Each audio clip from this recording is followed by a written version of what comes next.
Salmos 23, 4. Olha a grandeza, o que diz a palavra do Senhor. Ainda que eu andasse pelo vale da sombra da morte, não temeria mal algum, porque tu estás comigo. A tua vara e o teu cajado me consolam. Vamos repetir isso, mesmo você que está em casa, você que está aqui, vamos lá? Ainda que eu andasse pelo vale da sombra da morte, não temeria mal algum, porque tu estás comigo. A tua vara e o teu cajado me consolam. Oh Deus, nós louvamos o teu nome. Jesus, nós agradecemos pela preciosidade dessa palavra. Obrigado pela tua vara e pelo teu cajado que nos consolam, que nos conduzem. Obrigado por tu aceitares ser, ó Deus, em Cristo Jesus, o nosso pastor. Obrigado por ter-nos como ovelhas do teu pasto. Obrigado pela tua fidelidade, obrigado pelo teu amor. Em nome de Jesus, amém e amém. Eu quero pensar com você sobre vale, trevas e morte. Olha que tríade indesejável na vida de toda e qualquer pessoa: vale, trevas e morte. Geralmente o ser humano, em todas as áreas da vida, em todas as situações, desde a sua vida espiritual, sua vida acadêmica, sua vida particular, sua vida social, todos nós gostamos de progredir, de crescer, de subir. Tanto que algumas pessoas, quando são contempladas por Deus com alguns donativos, com algumas benécias, com alguns bens que Deus lhes outorga, as outras pessoas dizem assim: fulano cresceu ou fulano subiu na vida. É uma tendência humana querer subir, querer ser melhor, querer crescer, querer fazer diferença onde quer que esteja, querer fazer diferença em toda e qualquer situação, querer fazer a diferença em toda e qualquer circunstância.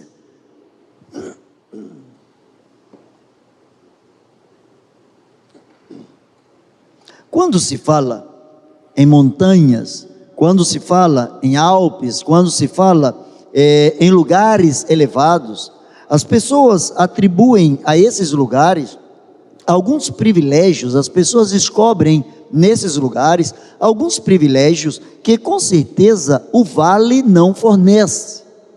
Por exemplo, você que é aqui do estado do Rio de Janeiro, ou mora no Rio de Janeiro, você que conhece a região serrana, você que vai a Petrópolis, você que vai a Teresópolis, lá de cima você contempla toda a Baixada Fluminense, você contempla a capital fluminense, você contempla o Rio de Janeiro, você começa de lá de cima, você tem uma visão totalmente diferenciada daqueles que estão inseridos, daqueles que estão aqui na Baixada.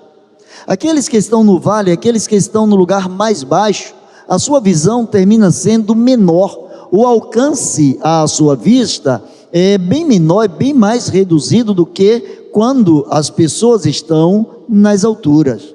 Quando, por exemplo, você anda de avião, lá de cima você vê todo o espaço terrestre, você vê toda a área terrestre, como se fossem pequenas paisagens, diferente daquilo que você vê quando você está transitando a pé, de carro, ou de um outro tipo de locomoção, e você tem uma vista privilegiada.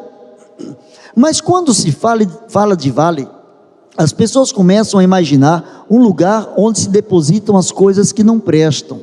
Por exemplo, quando a gente vai lá para Ezequiel, a gente lembra daquela passagem famosa do vale dos ossos secos. E o que estava jogado ali dentro do vale? Ossos secos. O vale, por vezes e quase sempre, serve como lugar de restolho, lugar de guardar aquilo que é indesejado.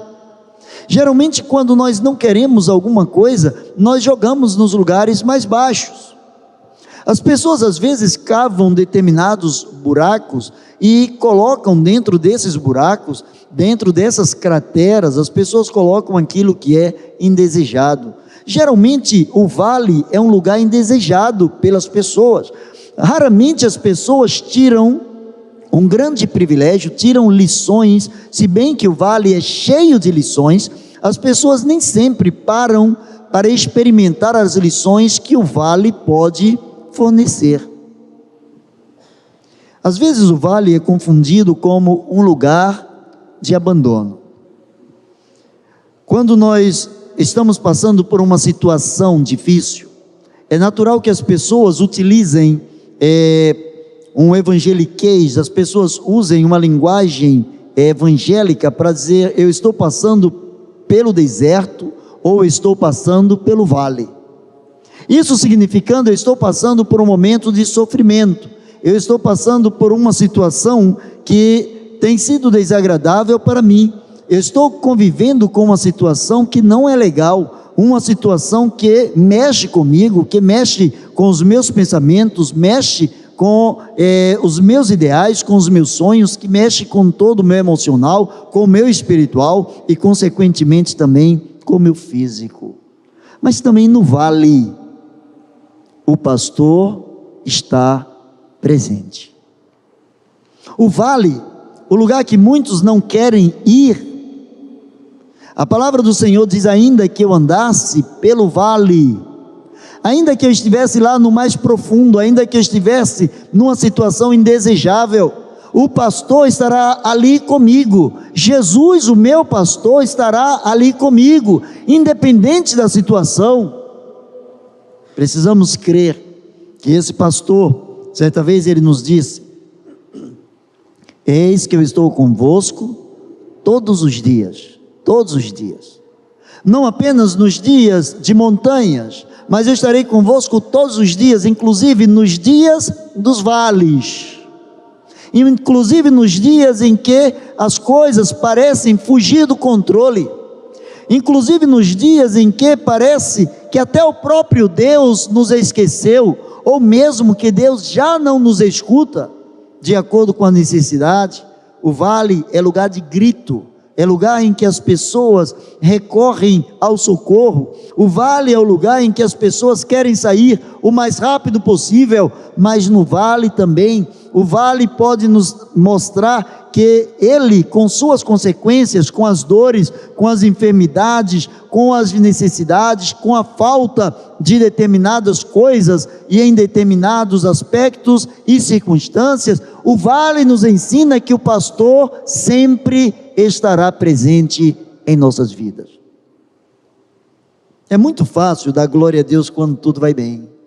É muito fácil glorificar o nome do Senhor quando tudo na sua vida está 100% de acordo com aquilo que você imaginou, de acordo com aquilo que você calculou. Mas é preciso também chegar no vale e glorificar a Deus. Embora o vale geograficamente esteja bem abaixo do espaço que nós chamamos de céu, ainda que geograficamente o vale esteja bem mais distante, ele serve para nos ensinar que não são circunstâncias, nem são situações geográficas que são capazes de nos afugentar, de nos isolar ou de nos afastar do próprio Senhor, do pastor das nossas almas. Porque mesmo no vale, ele desce ao vale para dizer a você que é ovelha, ele desce ao vale para dizer a mim: eu estou aqui com você, ainda que você ande pelo vale, eu estarei com você, estarei consolando você, eu estarei dirigindo você. Mas existem as trevas, e quando nós pensamos em trevas, nós pensamos sempre em coisas ruins. De praxe, as crianças têm medo de trevas. Se nós colocarmos uma criança num lugar escuro e fecharmos a porta, possivelmente essa criança, com a sua imaginação, ela vê coisas que não existem dentro daquele ambiente. As trevas é uma situação ou uma instância onde a insegurança chega na vida do ser humano. É um lugar gélido, sem aquecimento. Lugar de trevas significa lugar onde existe ausência de luz. E luz significa calor, e calor é vida. E lugares gélidos, lugares sem aquecimento, são lugares que trazem uma situação que parece chamar a própria morte. Quando nos encontramos em trevas, geralmente associamos trevas ao pecado, associamos trevas às situações que nos afastam de Deus, associamos as nossas desobediências, associamos as coisas que no dia a dia nós não conseguimos conviver com tais coisas agradando o próprio Deus. Mas as trevas, diz a palavra de Deus, que nem mesmo as trevas conseguem nos esconder de Deus. Não nos esconde do Supremo Pastor. O salmista chega a dizer que para ele o dia e a noite são a mesma coisa. Deus tem um olhar penetrante, Deus tem um olhar diferenciado, Deus tem um olhar muito mais que o infravermelho. Deus tem um olhar que vai no âmago da alma, que vai no nosso pensamento. A palavra não chegou à boca e eis que tudo em mim, diz o salmista, tu já conheces. Tu conheces as trevas, tu conheces as minhas inseguranças, tu conheces a minha gelidez, tu conheces as situações que me paralisam, tu conheces as coisas que me levam a sentir ânsia de morte. Mas as trevas também nos ensinam. Valorizamos muito mais a luz depois que nós saímos das trevas. Por exemplo, se você dormir em um recinto totalmente escuro, onde durante toda a noite você não tem nenhum tipo de iluminação, e de repente alguém acender a lâmpada, a luz do seu quarto, aquilo ali chega a doer na sua vista, aquilo chega a doer nos seus olhos. Sabe por quê? Porque quando nós nos acostumamos com as trevas, quando nós nos moldamos ao que as trevas nos oferecem, a luz, ela nos machuca. Assim também na vida espiritual, quando nós nos moldamos ao pecado, quando nós nos moldamos às coisas que apenas nos agradam, mas não passam pelo crivo de Deus, não passam pela orientação de Deus, sequer perguntamos a Deus se é o que Deus quer para nós. Às vezes queremos que Deus assine um cheque em branco e entregue em nossas mãos, e nem sempre sabemos, e muitas vezes sequer queremos saber se é ou se não é a vontade de Deus, e agimos como se nós fôssemos as verdadeiras luzes, como se nós fôssemos a situação que faz surgir, como se de nós mesmos estivesse emanando a própria luz, como se nós fôssemos a fonte, a nascente desta luz. A palavra do Senhor diz: ainda que eu andasse pelo vale da sombra, eu só posso ter sombra se existir luz. Dentro das trevas não existem sombras. Se você colocar dentro de um quarto escuro, você colocar uma outra parede, essa parede não vai fazer sombra em você. Mas se você colocar essa parede entre você e a luz, entre você e a fonte de luz, a sombra vai acontecer, ela vai surgir.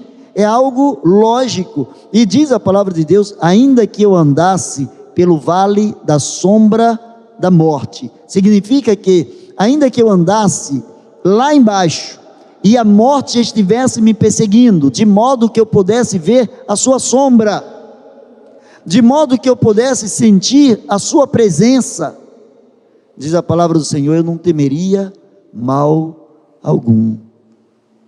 A morte, ela traz medo para o ser humano, mas o salmista diz: nem mesmo a sombra da morte me assusta, porque o Senhor está comigo.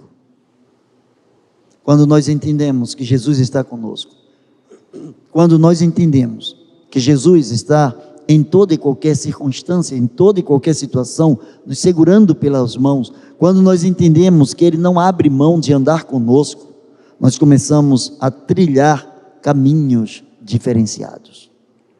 O nosso coração começa a ser colocado aos pés do Calvário, da cruz do Calvário. Os nossos corações começam a se quebrantar, os nossos corações começam a morrer para eles mesmos,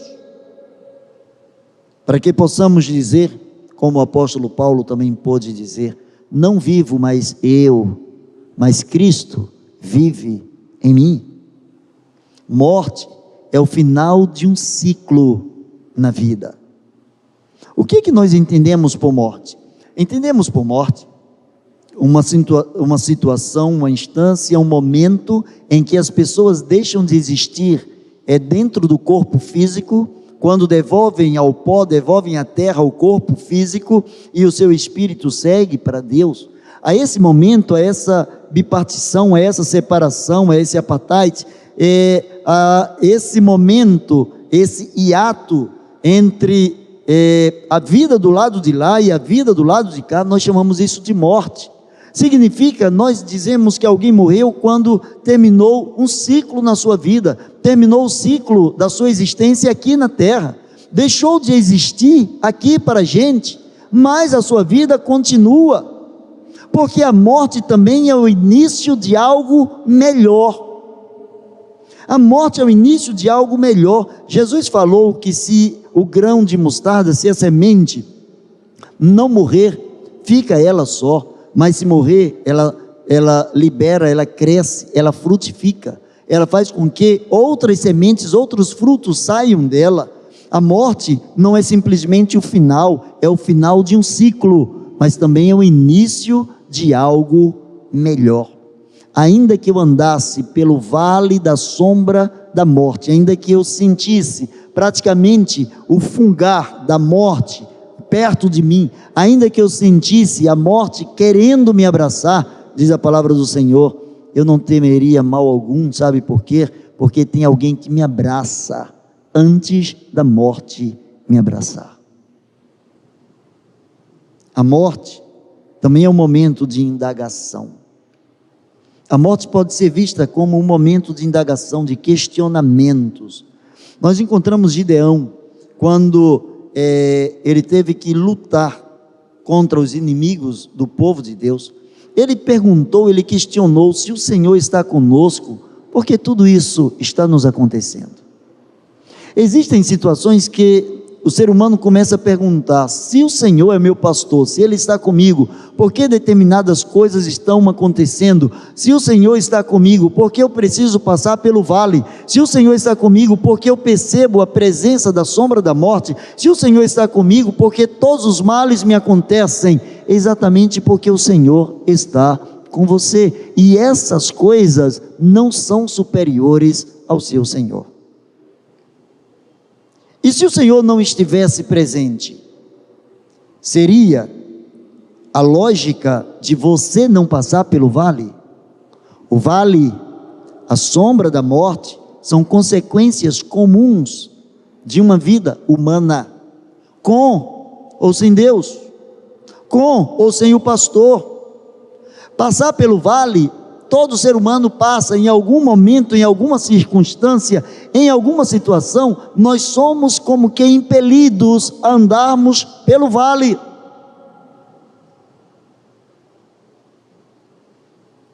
José, quando Deus o colocou no trono no Egito, quando ele se tornou governador, ele falou: olha, nós vamos primeiro passar 7 anos de abundância, depois nós vamos passar 7 anos como que pelo vale. Nós vamos passar 7 anos como que não tendo nada, passando pelo deserto. A morte vai chegar em 7 anos. Durante 7 anos a terra não vai produzir, a morte vai chegar. Mas o que fez José? Ele sabia que Deus, o seu Senhor, Deus, o seu pastor, estava com ele, e isso não o fez temer. Assim como Gideão, que pergunta: se o Senhor está conosco, porque tudo isso nos aconteceu? Se Gideão não tivesse feito essa pergunta, talvez Gideão não tivesse a resposta que Deus lhe daria. Deus responde às nossas indagações, aos nossos questionamentos, não do nosso jeito, não no momento em que nós queremos, nem com a resposta que nós almejamos, mas segundo o propósito do seu coração. Deus pegou esse mesmo Gideão, que parece desconfiar que Deus já não estava ouvindo a oração do seu povo, parece desconfiar, parece não fazer lógica na sua mente Deus está conosco e o inimigo nos oprime. Deus está conosco e estamos vivendo momentos terríveis. Deus está conosco e o nosso coração está abalado. Não parecia fazer lógica.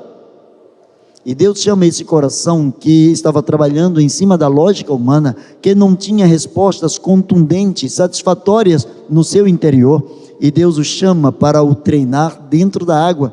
E Deus leva Gideão a levantar apenas 300 homens.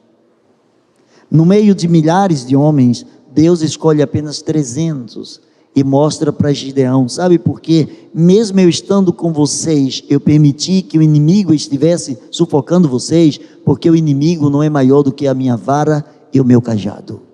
Porque o inimigo não tem controle sobre a vida de vocês, porque é papel do inimigo se levantar contra vocês, mas é papel de vocês como servos do Senhor, é papel de vocês como ovelhas do Supremo Pastor, confiar que o pastor está presente com a sua vara e com o seu cajado. Com o cajado, ele toma conta das suas ovelhas, mas com a vara, ele, além de corrigir as ovelhas, ele também afugenta o lobo.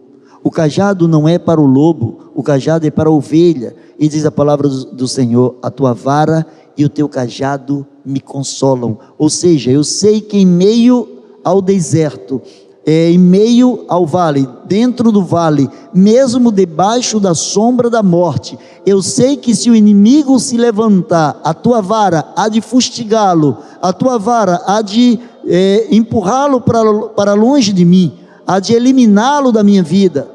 Ele não há de permitir que ele me alcance, porque a tua vara está na tua mão. E se o meu coração se esfriar, se o meu coração olhar para as densas trevas que o vale me traz, se o meu coração tender a fracassar, o teu cajado me traz para perto de você, porque você, Senhor, é o meu pastor.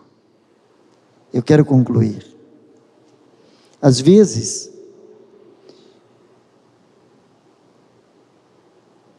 esses medos tendem a mudar o nosso coração. Às vezes, as inseguranças, as incógnitas, os questionamentos, humanamente falando, lógicos, que nos sobrevêm à cabeça, por vezes eles tentam nos desencorajar, quando buscamos respostas e não encontramos tais respostas. Mas jamais devemos nos esquecer daquele que tem a vara e o cajado em suas mãos. Eu posso não ter todas as respostas quando eu estiver passando pelo vale. Eu posso não ter toda a segurança quando a sombra da morte estiver pairando sobre a minha vida.